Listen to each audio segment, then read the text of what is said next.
Hey, what's up? This is Keywielder Oblivion, and I have a video about Kingdom Hearts for you guys. I want to cover Kingdom Hearts Birth by Sleep, Kingdom Hearts 0.2, and Kingdom Hearts 3 in this video.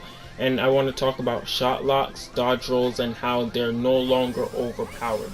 I'll have more videos like this on my channel, just talking about more gameplay stuff that we've noticed from 0.2, and if they could make their way into Kingdom Hearts 3. So how is Shotlock not overpowered anymore?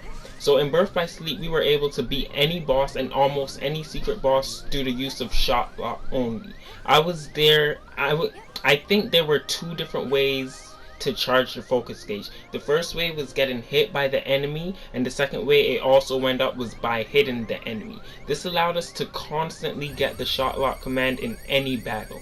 Not to mention the strength of the Shotlock, and that is what also made it overpowered. Also, full invincibility once activated was another thing that made it overpowered, but this part was also carried over into 0.2. But let's talk about Birth by Sleep. So those things is what people normally complained about, where the game was a little bit too easy because the Shotlocks were just really too overpowered. But let's look at Kingdom Hearts 0.2 and let's see what happens in this one. So in Kingdom Hearts 0.2, the way they fixed this, Square Enix fixed this, is through the use of dropped items and stuff like that. So the only way you could charge your focus gauge is by defeating an enemy. Therefore, in a boss fight, unless you have a constant supply of smaller foes, you will only be able to use the Shotlock once. Plus, you will need a lot of orbs to charge it back up. So, if you played Kingdom Hearts 0.2, you would know that when you go into this game, you can only use your Shotlock in boss battles like once, or sometimes like a little half a time, because you could use it, but it won't completely charge up to your max, so you won't be able to actually press the Shotlock commands to trigger more Shotlocks after that. So they tried to balance it in that aspect where you can't overuse Shotlocks, but you still have your invincibility. You still have the Shotlocks seem super powerful in this game. They seem the same strength as in normal Birth by Sleep. And I don't know, remember this 0.2 is going to be a hybrid of both Birth by Sleep and Kingdom Hearts 3. So there may be a few differences, but so far they did a good job in balancing the Shotlock, in my opinion. I really think it works really well in this way, where you can only get more focus gauge by getting orbs. So there's no way you could just spam Shotlock command after Shotlock command after Shotlock command. So next up, we want to talk about dodge roll. In the original Birth by Sleep, pressing dodge roll got you out of any situation. There was no stopping between the first dodge and the next dodge.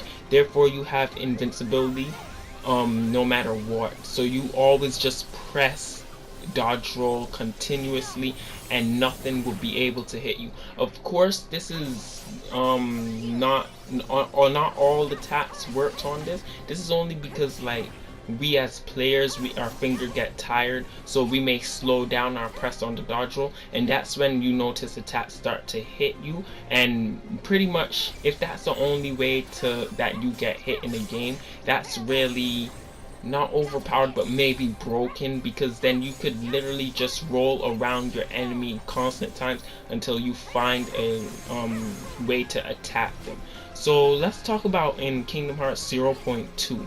When you dodge, there's a point in between the end of the first dodge and the beginning of the next dodge where you can be hit.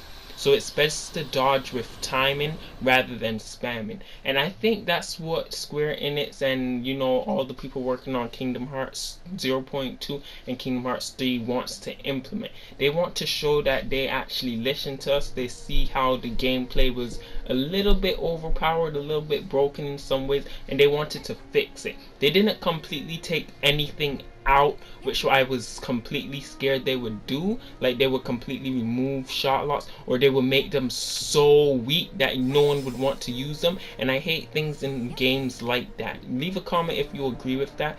Like, I hate when you are given an ability, but they're so weak you want to use them, or they're so bad that you don't want to use them. Like for example, in Final Fantasy 15, who wants to make their teammates get hit by an attack randomly when you want to just use it?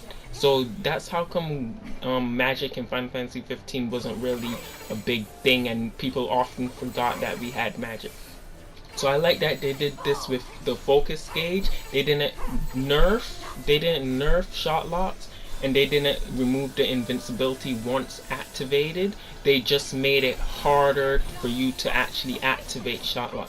As for the dodge roll, they made it a more tactical game where you have to dodge an attack actually with timing rather than spamming and making sure your spam is on point.